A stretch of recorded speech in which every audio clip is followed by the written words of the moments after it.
Joaquin, I was wondering what the energy level would be like on a welterweight fight week, but it seems like Oh, we good. Yeah. We right where we belong, man. You know what I'm saying? I woke up at I think 178 today. You know what I mean? So the weight feel good. You know, my energy's high. And I don't know if y'all see it, but you know what I mean? I'm feeling good. It look good. You know, I don't look all sucked out and depleted like a lot of these fighters. So, yeah, we 100. Yeah, I was actually kind of worried. I was like, I wonder what he's going to look like coming in here. But it looks like you. I mean, is this a spot you should have been all along? I should have been here the whole time, but it is what it is. I came in for that check. That's the only reason why I was at middleweight. You know what I mean? They gave me an opportunity to fight at 185 when they seen me fighting at 185 for LFA.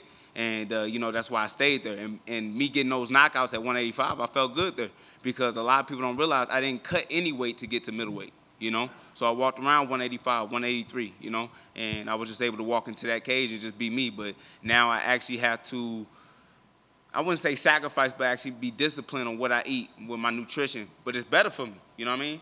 Way more healthier for myself, you know, and my conditioning is even better because I have to work on my conditioning even more. You know, I'm a little skinny, you know what I mean? The muscle's still a little defined, but I'm not bulking as much, so I feel like I'm in a healthier weight class for myself. So when you talk about, like, just dialing in I mean, is it like an entire lifestyle change? It's got to be a lifestyle change, you know what I mean? For any fighter that's planning on moving down or cutting this type of weight, you know what I mean? You got to change the way you eat. You got to change the way you sleep. Everything, you know what I'm saying, is a part of this game when it comes to these weight cuts, you know? Was it the setbacks that forced you to make this decision, or did you kind of know that you were always going to get yeah, it? Yeah. I got tired of getting knocked out. I ain't gonna lie to you. Yeah, man, being at 185, you know, you got a lot of heavy hitters out there, you know. But one thing about me, mentally, I'm not scared to fight anybody. But sometimes that's the problem. So it's not about being scared, it's about being smart, you know. So right now, I feel like me being at 170, I feel like even though I took losses at 185, they prepared me for these moments at welterweight. The resistance and the strength that I was dealing with at 185, man, I'm about to run past these dudes at welterweight. Let's get this money.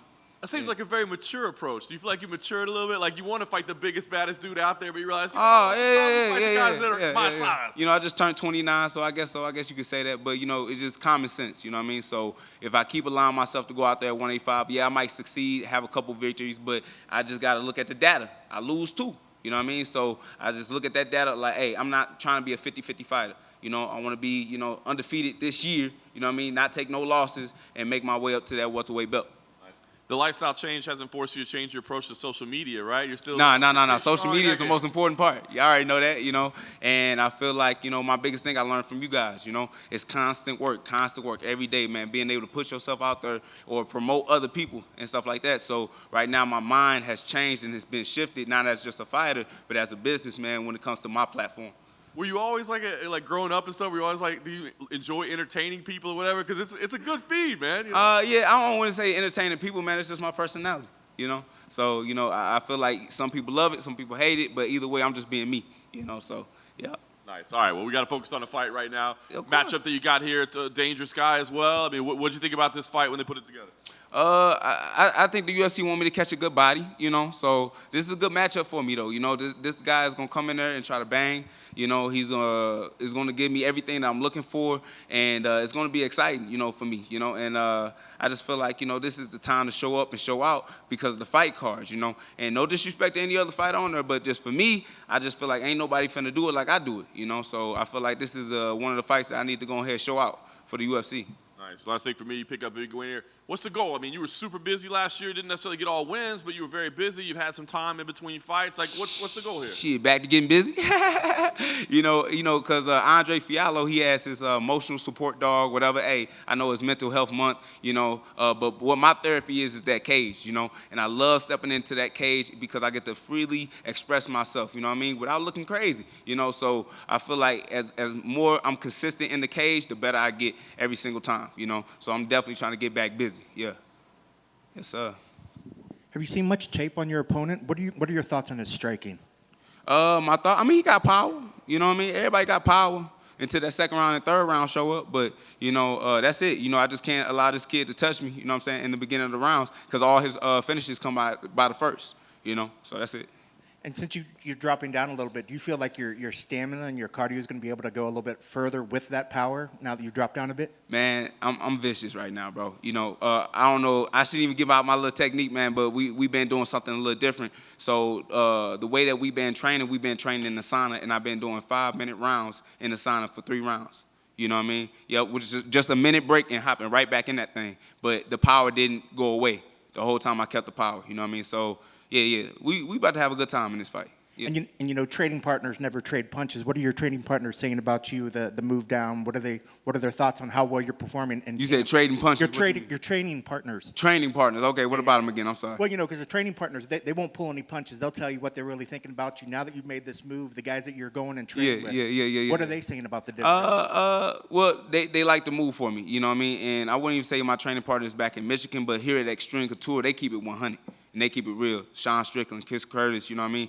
Eric Nixick, man. They keep it a buck, you know what I mean? Because, I might not be a part of the team, but I feel like it's a mutual respect there, you know what I mean? And they never going to have a biased opinion. And they gave me some good tips for this fight.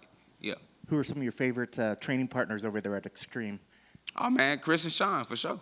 Yep. Yeah. All right, and last for me, keys to a victory. What needs to happen to make sure you get your arm raised on Saturday? I'm going to do everything in my power to get my arm raised, but at the end of the day, I want to show up and show out like I keep saying, and I want this to be one of the type of performances that, leave Dana and leave the UFC staff and everybody saying, get that boy all the bonuses again, That's the type of performance that I want to leave at the end of the day, Best of luck. Thank you. Joaquin, what was it like, training at Extreme Couture a couple years ago, and then having to fight Chris? Yeah. And going back and Well, Albert first, then Chris. Right. You know what I mean?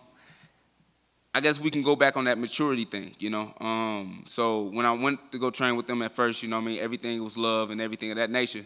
And then I got a fight with a bus, Magomedov, I believe his name is. He pulled out the fight. And then I got a call from my manager that Albert Durayev, who trains at Extreme Couture, wanted to fight me.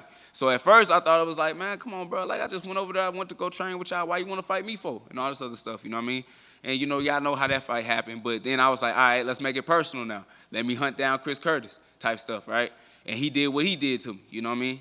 And I realized, I was like, bro, this game ain't personal. It's just business at the end of the day, And if I could still use this mentality, whatever, with the maturity and stuff like that, I realized, like, bro, you can train with the guys that you lose to, because that's what's going to make you better. And a lot of people be like, oh, man, I want to fight that person again. Man, you got so many different individuals that you can fight and that you can make this money off of, but people just take an ego part of it, And I realized I didn't took the ego out of it, and this is just strictly business with everybody that I fight now. What was the biggest thing that you took away from your last fight? Oh, move my ass down to 170. Yeah. And finally, for me, who originally gave you your nickname? My original, like, Young Buck. New Mansa. No, I gave myself that. Yeah, I gave myself that, man. You did my little homework, you know what I mean? I be reading, you know what I'm saying? I be trying to read. But my nickname, New Mansa, comes from this man called Mansa Musa. Historically, he was known as one of the richest men who have ever lived, And he came from the Mali Empire.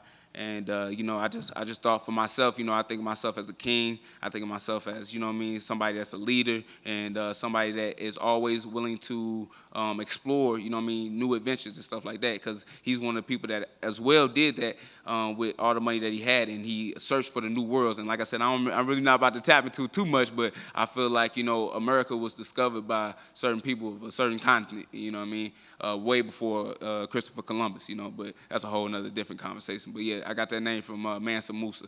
Yeah. Awesome. Well, thanks for sharing that. Yeah. Joaquin, you mentioned something that's super important with fighters, as far as like having that reset in your mind, that business and branding, like the Joaquin brand. What are some things that we might have not seen you work on that you want to kind of throw out there? I don't really want to throw it out there yet. You know what I mean? We keeping everything, under wraps. And when y'all see it, y'all see it. Yeah. Mm-hmm. Excellent. Thank you, sir. And it's not under wraps. You just disclosed that cut was super easy and how you would walk around that middleweight. I'm assuming that it was just giving up a little bit of muscle to get Yeah. to 170? 'Cause Yeah. you're not a small guy anyway. Yeah, exactly. Just not- It was the muscle. Like I said, I'm a little bit skinnier right now. I'm not as bulk. But like I said, it's healthier for me. I've been eating clean, man. I've been eating salmon, chicken, rice, the same crap every single day. You know what I mean? No sugar, no salt type things, and just a cleaner diet. I've been sleeping better, and I'm just having a regular routine where we working a lot of conditioning more than we, lifting weights and doing all this other stuff. So yeah, I feel good right now. Man, you look great. Your Thank you. I attitude, appreciate your it. positivity. Thank you. That almost seems like it just brought a whole new longevity. Yes. Your career. That's the perfect word for it. Yes, sir. Sure. And last for me, you mentioned whole mental health and your consistency in the cage.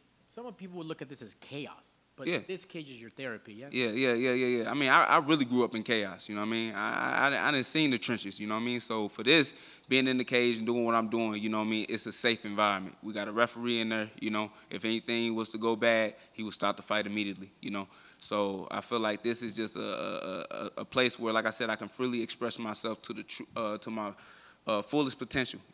Because this is what I dreamt about since I've been a kid.